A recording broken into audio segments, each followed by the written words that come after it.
Hoje é dia 4 de setembro de 2013, aqui detrás da Câmara, eu, Frei Gilvander Luiz Moreira, assessor da Comissão Pastoral da Terra. Eu estou aqui em Belo Horizonte, na casa da Marinês Lina de Laia, que é a companheira viúva do Erastótenes, um dos 4 fiscais que foi covardemente assassinado no massacre dos fiscais em Unai. Essa aqui é uma das fotos, né? O Erastótenes e a Marinês. Marinês Lina de Laia.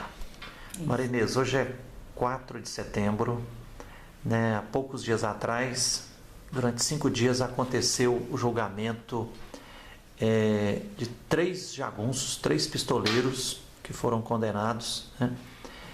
Lá por causa do massacre dos fiscais. Então, gostaria de convidar você para a gente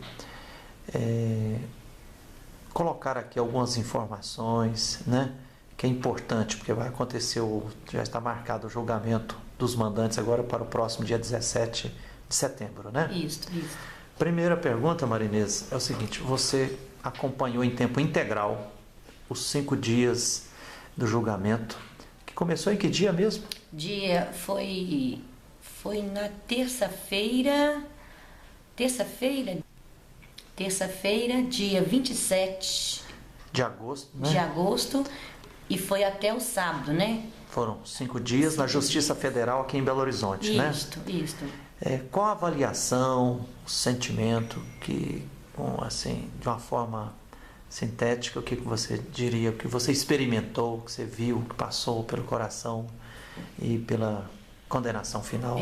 Foram dias de muita tensão, porque o emocional, as emoções foram todas, né, mexidas, porque relembrou todos os detalhes, desde o dia, né, que eles saíram daqui, o que eles fizeram no dia do crime, né, mostrou, inclusive com fotos, com falas.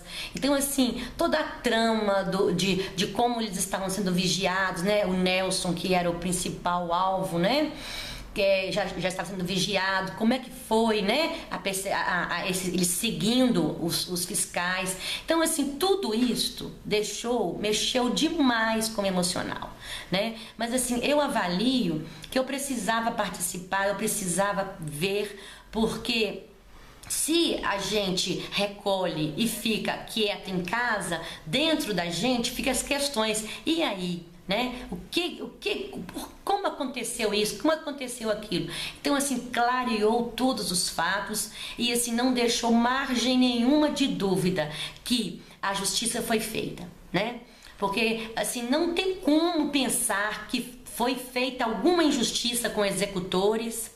E com o próximo julgamento, que vai ter agora dia 17, que vai ser dos mandantes, 17 de setembro de 2013, né? 2013 vai ter os mandantes. Justiça Federal aqui em Belo Horizonte, né? Aqui no Horizonte. Então, assim, não resta dúvida, porque já ficou todo entrelaçado o crime, né? Foi crime de mando, né? E assim, os mandantes, quem são, já foram dados nomes, detalhes, os executores. Um deles, né, teve a delação premiada e falou. Então, assim, a gente não resta dúvida que todo o trabalho que a Polícia Federal, a Polícia Civil, a investigação do Ministério Público fizeram, toda ela está bem coerente, está bem pautada em provas incontestáveis, né? Então, assim, não tem como falar houve alguma falha, pode ser que haja alguma injustiça em relação a esse. Não tem. Ô Marinês, recapitulando aqui, então foram os 3 jagunços, né? Erinaldo, Rogério Alain e o William, né? Os 3 executores, né? Esses foram julgados e condenados. Você lembra? O Erinaldo foi condenado a 76 anos. Porque ele teve a delação premiada, né? Ele descontou um pouco a pena dele, né? O Rogério Alain, o outro jagunço. Que negou, né?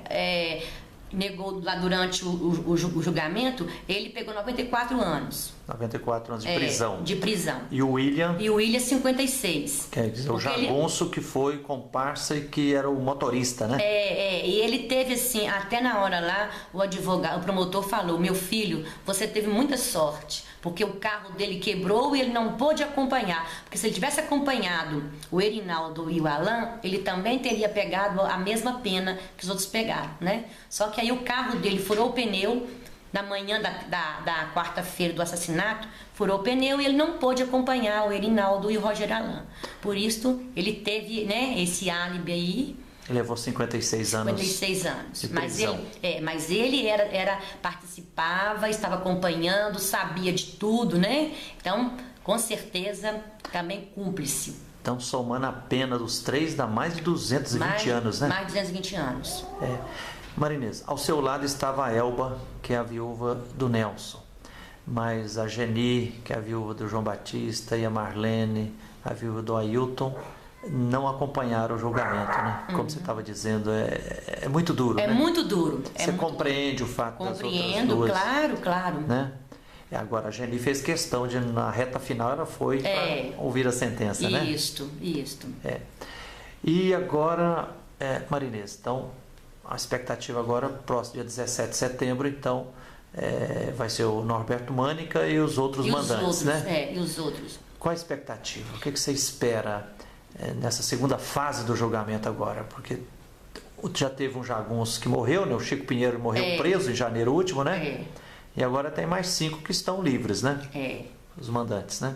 Pois a minha expectativa, a minha esperança é que a mesma justiça que foi feita com os executores seja feita agora também com esses intermediários, com esses mandantes, sabe? Porque esse crime é um crime de mando, né? Então, assim, a culpabilidade, a responsabilidade, o crime é de todos, né? Então, assim, eu acredito que tudo que eu ouvi, tudo que esses dias, esses anos todos acompanhando o processo e agora esses 5 dias ouvindo a sentença, ouvindo os depoimentos, ouvindo os relatos, eu acredito que não tem como negar, não tem como não serem condenados, né? E eu sei que esse crime vai dar um ponto final nessa impunidade que já aconteceu, né? 10 anos sem julgar, já é uma impunidade, é um sofrimento, porque as famílias sofrem sem saber, né?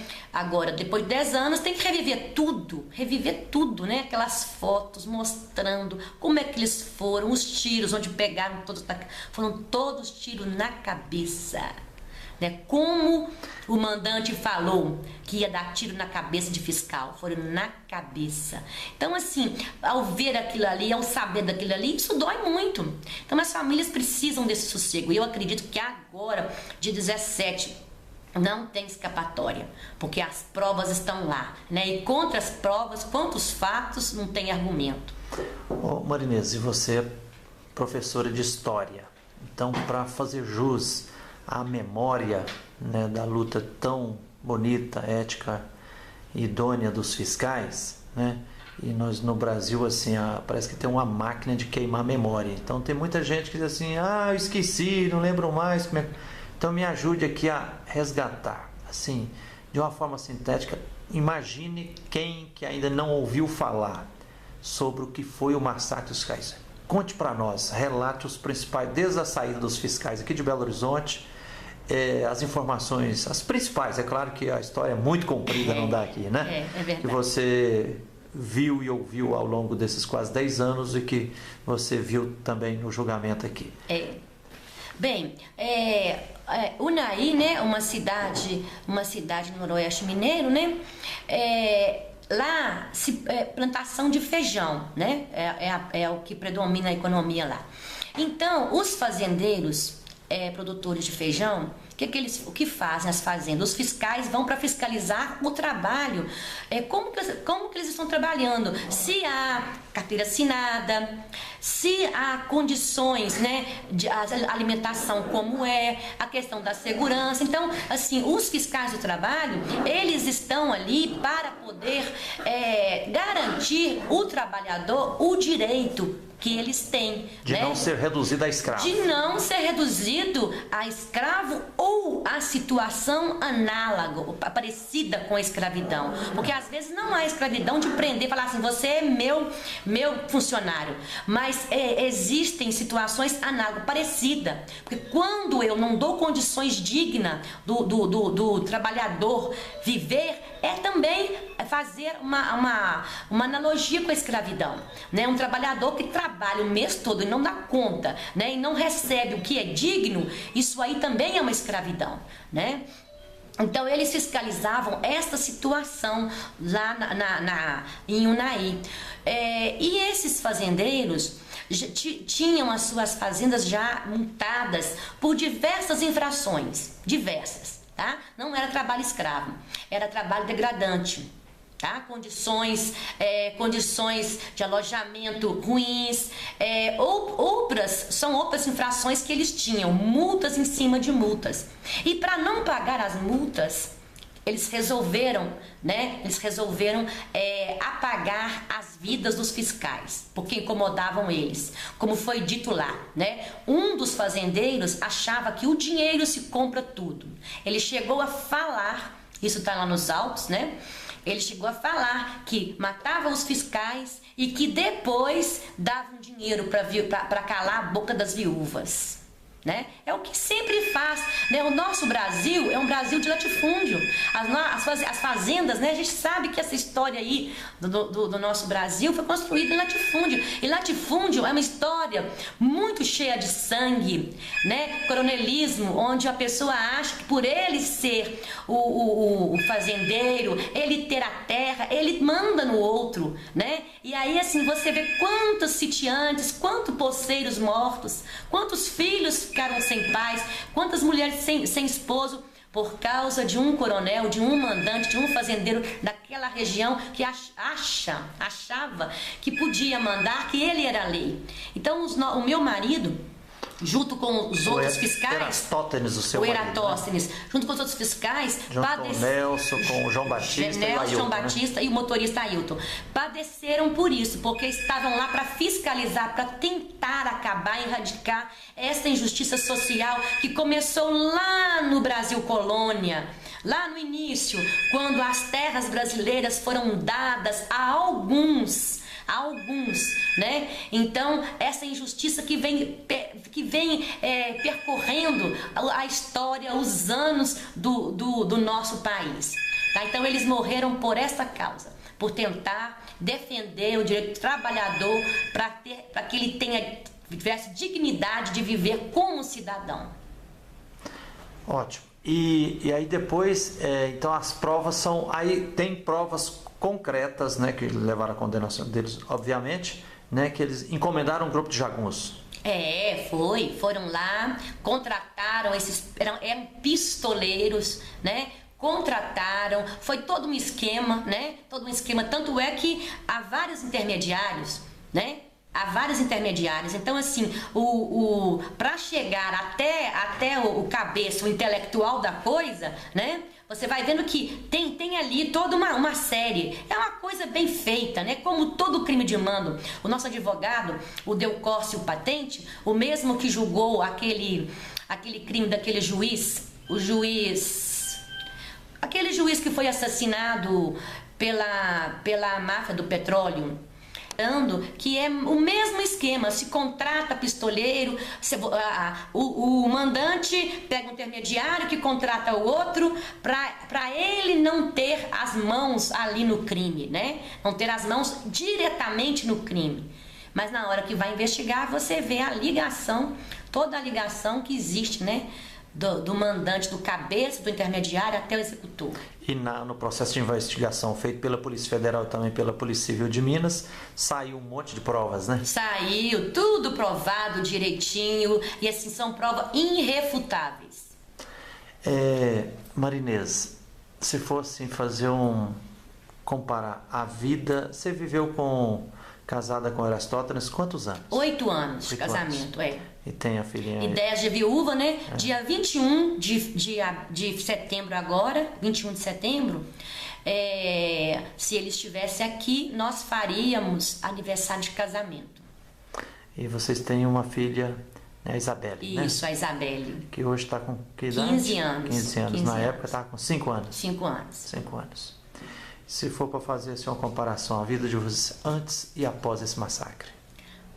Olha, é uma marca dolorosa. É uma ferida de antes, né?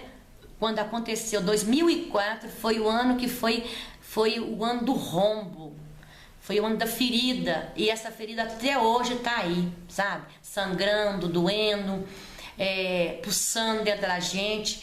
Porque não é a mesma, né? Eu tinha uma família, pai, mãe, filho. De repente, o esposo sai para trabalhar, perfeito, inteligente, saudável. Uma pessoa com todo vigor, com toda energia, né? Sai numa segunda-feira pela manhã e na quarta-feira eu recebo a notícia.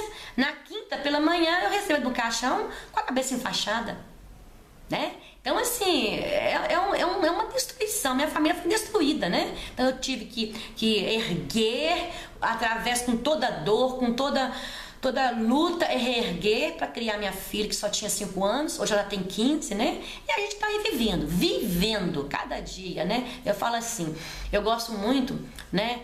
De Mateus 6,34. Basta cada dia o seu mal. Então, viver cada dia o seu mal, lembrar, chorar e falar assim, amanhã é um novo dia, a esperança. E aí amanhã de novo chora, de novo vive, de novo dorme, e aí vai, né? Até o dia que Deus assim permitir.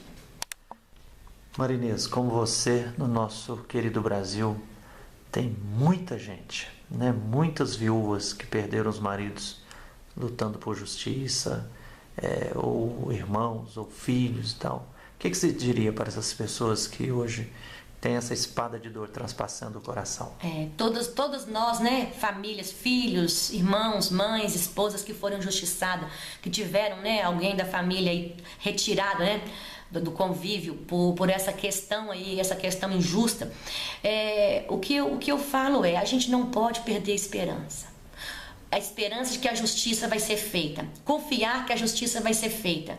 Porque não nos resta mais nada. Se a gente trabalhar dentro da gente a questão de viver sempre remoendo aquela dor, sem ter a esperança de que amanhã é novo dia, a gente adoece. A gente adoece, fica deprimida, e aí é pior. Então a gente tem que aprender a viver, aprender a conviver com a dor, com a ferida, né? E sempre acreditar que toda justiça vai ser feita.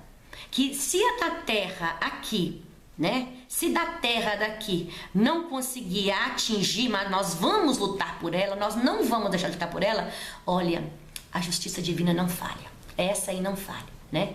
Mas não deixando de esquecer, de falar, de gritar, de levantar a voz e dizer, eu sou uma injustiçada. Porque todo cidadão, você precisa saber que houve a injustiça, como foi a injustiça, o porquê da injustiça e quem causou a injustiça. O nome de quem causou a injustiça. Isso aí não pode ser esquecido. Marinês, 3 jagunços então já foram condenados agora a mais de 220 anos de prisão. Um outro jagunço ficou uns 9 anos preso, morreu na prisão em janeiro. E agora, no próximo dia 17, então, estarão, esperamos, né, sentados no banco dos réus os mandantes. Qual a diferença que você percebe entre os pistoleiros e os mandantes? Como é que, para ser justiça mesmo, qual a relação que tem que ter? A mesma pena, né? Porque na realidade os pistoleiros foram aqueles que pegaram uma arma e atiraram. Mas sem os mandantes não haveria pistoleiro, né? Então assim, os mandantes é aqueles que pagam, é aqueles que contratam um serviço sujo, desumano, né? Então assim, eles são tão criminosos quanto aquele que executou, né? Então assim, a pena é a mesma, né? A pena é a mesma daquele que pegou o revólver e foi lá e matou, né? O dinheiro foi a arma que ele usou, né? Para poder comprar essa violência. Em pleno século XXI. Em pleno século XXI. Isso acontecendo é muita injustiça, não é? Agora, uma coisa interessante que foi depois falado, o dinheiro que ele gastou e ia gastar para calar a boca dos executores é o equivalente às multas que ele tinha que pagar.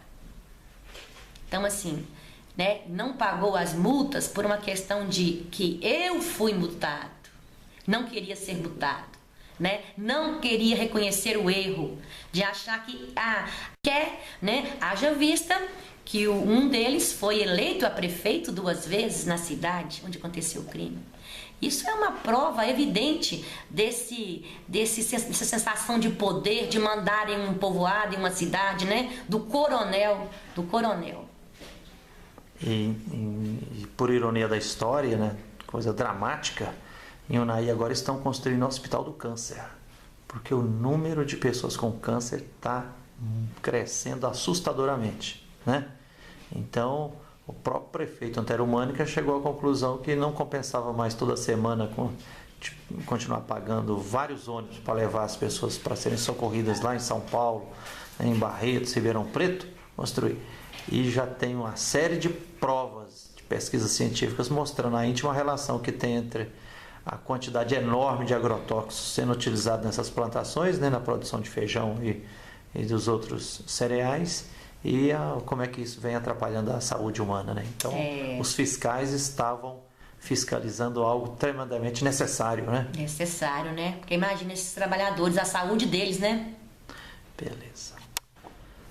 Marinês, obrigadão por essa entrevista firme aqui, que a luz e a força divina continue te inspirando também Isabelle, e que a justiça de fato apareça, né? Porque, como diz o Evangelho, felizes os que lutam por justiça, ou que por causa da justiça são perseguidos, né? Sim, obrigada.